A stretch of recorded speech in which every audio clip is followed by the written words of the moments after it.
The White House meeting between President Ramaphosa and President Trump in full glare of the media served to highlight the appalling failures of South Africa's ruling elite.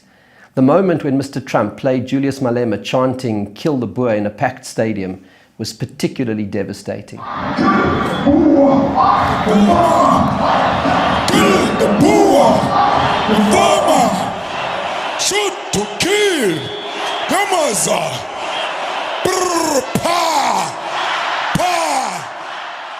Every decent human being in the world watching this knows instinctively that "kill the Boer, kill the farmer" is hate speech and criminal incitement to violence.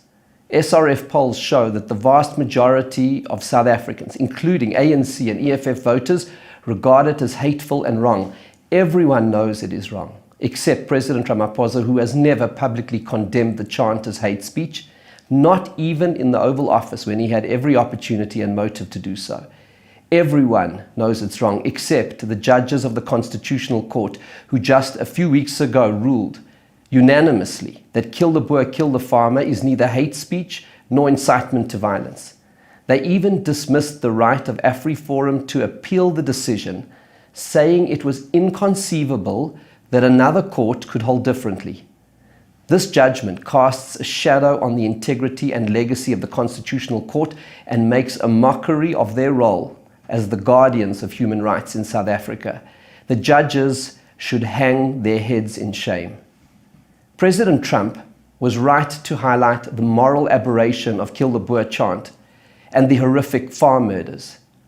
But he is wrong that this is only a white genocide. It is a South African genocide.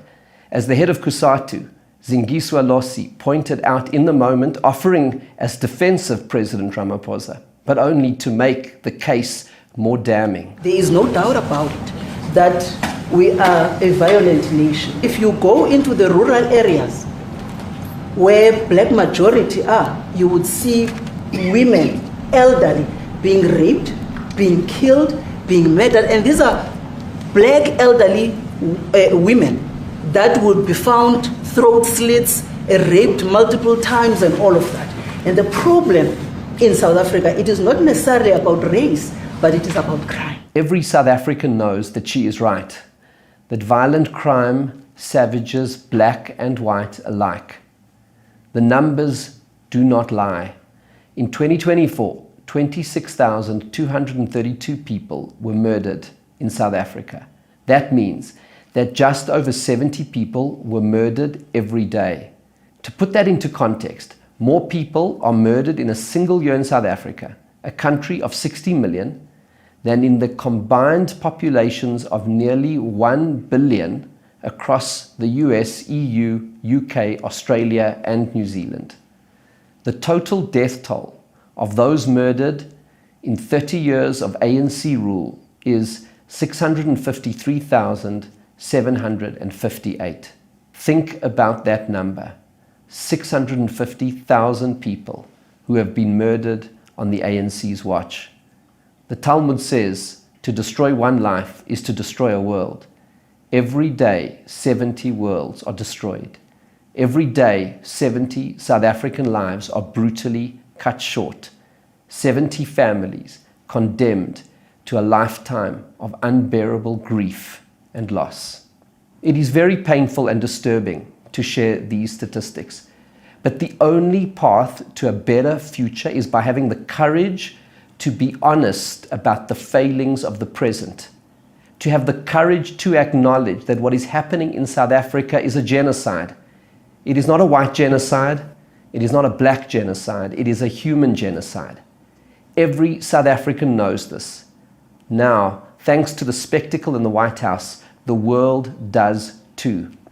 Every South African also knows that President Ramaphosa and his government do not care. To them, white lives don't matter and black lives don't matter. South Africans have given up hope of the government protecting them. The middle class who can afford it have turned to private security. Here again, the numbers are astonishing. In 1994, there was one private security guard for every police officer. Today, there are nearly 5. South Africa now has over 2.7 million registered private security guards, with 586,042 actively employed and only 185,000 police officers. The poor, who cannot afford private security, have in desperation turned to vigilantism. In 2024 alone, there were 2,790 cases of vigilante mob justice being meted out. That is 7 every day. This represents a government failing at the most fundamental level. The first responsibility of any government, the most basic obligation, is to protect its own people. That is non-negotiable. That is the foundation of statehood. And to its eternal shame, this government has failed in that duty. President Ramaphosa has failed in his duty. He has failed to protect South Africans. That failure was laid bare on the world stage, exposed in all its shame, on full display, in front of a global audience. And now, in front of the whole world, they themselves are being accused of genocide. This time, a true genocide, demonstrated by the cold, brutal facts of a murder rate spiraling out of control, the blood of countless victims on their hands, and their total inability to protect South Africans of any race or background.